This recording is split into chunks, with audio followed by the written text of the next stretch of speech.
जो एकदम कोर कोलकाता की सीट है ना, एकदम जो दिल है, जहां पर भद्रलोक है, उसमें खुद भी माना था कि भाई ये टफ नट टू क्रैक है, इसलिए उन्होंने आउटर रीजन पे फोकस किया था। आपका दिल क्या कह रहा है, आपके आंकड़े क्या कह रहे हैं? नहीं, ये बात सही नहीं है, क्योंकि अगर आप 2024 का आंकलन ले लेते हैं तो कोलकाता म्यूनिसिपल कॉरपोरेशन जो है ना, उससे आधे से भी ज़्यादा वार्ड में भाजपा वालों आगे चल रहे थे। ठीक है। इनफैक्ट सीएम ममता बनर्जी की जो भवानीपुर सेंटर है, वहाँ पर भी आप देख लो, वहाँ पे 8 में से 5 में भाजपा आगे चल रहे थे। तो उसके मतलब ये जो भद्रलोक वो मौन बना लिए थे, but only thing is that वो लोग वोट डालने नहीं पाते थे। इस बार खुल के वोट किया, जम के वोट किया, और इसके रीज़न ईवीएम जब खुलेगा तब देखा जाएगा। यहाँ पर टीएमसी है ही नहीं, वॉश आउट हो गया।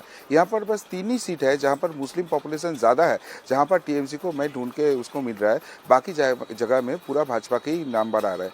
जो कोलकाता पोर्ट है, वो जो फिराद हकीम पहले 50,000 60,000 वोट से जीतता था, अभी शायद वो जीतेंगे, लेकिन मार्जिन 5,000 to 8,000 होगा। और राकेश सिंह वहाँ पर जितना फाइट दे रहा है, अगर फल वहाँ पर उल्टा भी जाता होता है तो कोई आश्चर्य का बात है ही नहीं। उसके बाद सेकंड सीट आता है बालीगंज, जहाँ पर सुब्रत मुखर्जी एक टाइम एमएलए हुआ करते थे, तो वो सीट में अभी बाबुल सुप्रियो को दिया था, अभी फिर से वहाँ पर चेंज हुआ है, तो वो बालीगंज सीट जीतते हुए दिख रहा है, क्योंकि वहाँ पर मुस्लिम पॉपुलेशन है। और तीसरे जो सीट है बेलेघाटा मुस्लिम पॉपुलेशन से भी ज़्यादा जो कांड हो गया। भाजपा का जो कैंडिडेट है वो वाला फैक्टर हो गया थोड़ा, उसके ऊपर भाजपा का कार्यकर्ता का मतलब फेवर नहीं था। तो ये 3 सीट है, ये टीएमसी के खाते पे चले। तो आप 11 में से आप कह रहे हैं 11 में से सिर्फ टीएमसी को 3 मिलेंगी? यस, ठीक है, ये बड़ा नंबर है, उसका एक एक सीट का एनालिसिस करूंगी। तो यहां पर देख लीजिए कि सुशील घोष जी कह रहे हैं कि जहां पर टीएमसी जो है वो 2021 में भी जीती, 2024 में भी सिर्फ 2 सीटों को छोड़ दें, हर सीट पर उसने अपनी लीड बनाई है, वहां पर टीएमसी सिर्फ घटकर 3 पर रह जाएगी, 8 सीटें बीजेपी निकाल ले जाएगी। तो यहां पर सज्जन जी ये चमत्कार ही होगा फिर तो। नहीं, देखिए, डेमोग्राफी के हिसाब से दादा सही बोल रहे हैं, लेकिन कोलकाता में 11 सीटों पे मैं अभी भी थोड़ा सशंकित हूं कि मतलब भद्रलोक मिडिल क्लास का एक शिफ्ट हुआ है। कितना हुआ है ये कहना मुश्किल है, क्योंकि हमने देखी फैमिलीज डिवाइडेड थी कि टीएमसी से डिसइल्यूजनमेंट था, तो कुछ तैयार थे कि बीजेपी को वोट देंगे, कुछ कह रहे थे नहीं टीएमसी से हम डिसइल्यूजनड हैं, लेकिन बीजेपी को लेके उनके मन में हेजिटेशन था। इसलिए मुझे लगता है कि मनोज जी बेहतर बताएंगे इनका लीड क्या कह रहा है। ठीक है, उसको लेके मैं अभी भी सशंकित हूँ। वो कह रहे हैं, वो लॉजिक है उनका कि वो कह रहे हैं कि भाई जो म्युनिसिपल जिता दिया, वोट देने नहीं देते थे भद्रलोक को, सोर्स जैमिंग होती थी, सोसाइटी के बाहर जैमिंग लगा देते थे और सोसाइटी वाले भद्रलोक के निकलते नहीं थे बाहर। हाँ, तो उसमें आप 4-5 तक आप जा रहे हैं, मैक्सिमम वही है। म्यूनिसिपैलिटी वाली इलेक्शन को देख भी ले, म्यूनिसिपैलिटी में वैसे भी आप देखिए कि वो वैसे भी दिनाजपुर और मालदा की तरफ जीतते दिखते हैं। कहने का मतलब है कि इस बार जब बिल्कुल आर पार की लड़ाई है, कोलकाता की 11 में ये बहुत बड़ी, और भवानीपुर की ही बात देख ले, फंसी हुई सीट है। अब कुछ लोग कह रहे हैं ममता हार जाएंगी, कुछ कह रहे हैं कि फंसी हुई है, जीते भी तो थोड़े से जीते। वही हाल हमें लगता है कि मुस्लिम मेजॉरिटी जो 3-4 सीटें इन्होंने बताई, चौरंगी, एंतले, कोलकाता पोर्ट और एक और, वो टीएमसी की तरफ है, लेकिन बाकी में ये देखना होगा कि किस तरीके से डिवीजन हो रहा है। ये मान के चलना, चूंकि वो ममता बनर्जी वोर एरिया रहा है सीपीएम के जमाने से, मैं वहां पे थोड़ा हेज कर रहा हूं। ठीक है, आप कितनी सीट दे रहे हैं? यहाँ पर सर ने जो दी है, सुशील घोष जी ने, कोलकाता पोर्ट, चौरंगी और एंटली, ये 3 सीटें जो हैं वो टीएमसी को दी हैं। भवानीपुर पे क्लोज फाइट है। भवानीपुर आपके हिसाब से सुशील घोष जी कौन जीत रहा है?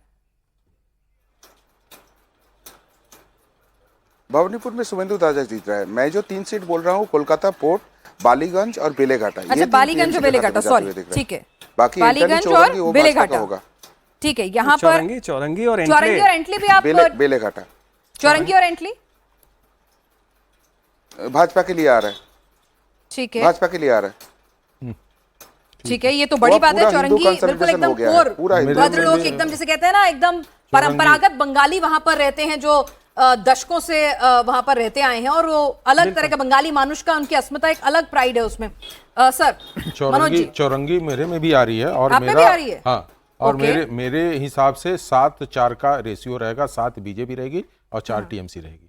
7 बीजेपी रहेगी। हाँ, और जहां तक भवानीपुर की मैं बात करूं, तो भवानीपुर की सीटें फंसी हुई नहीं कही है, क्योंकि वहां सीएम है और पोल भी हुआ है अच्छा, तो इसलिए उसको दिया जा रहा फाइट में। लेकिन जो वहाँ सिचुएशन दिख रहा था, जो स्थितियां दिख रही थी और ममता संघर्ष करते हुए दिख रही थी, उस हिसाब से मुझे लग रहा है कि ये सीट बीजेपी के पास आ रही है। बीजेपी ये तो 3 ही दे रहे हैं, तो आपने चौरंगी और ऐड करा दी। हाँ। ठीक है सज्जन जी, आपने कितनी दी है?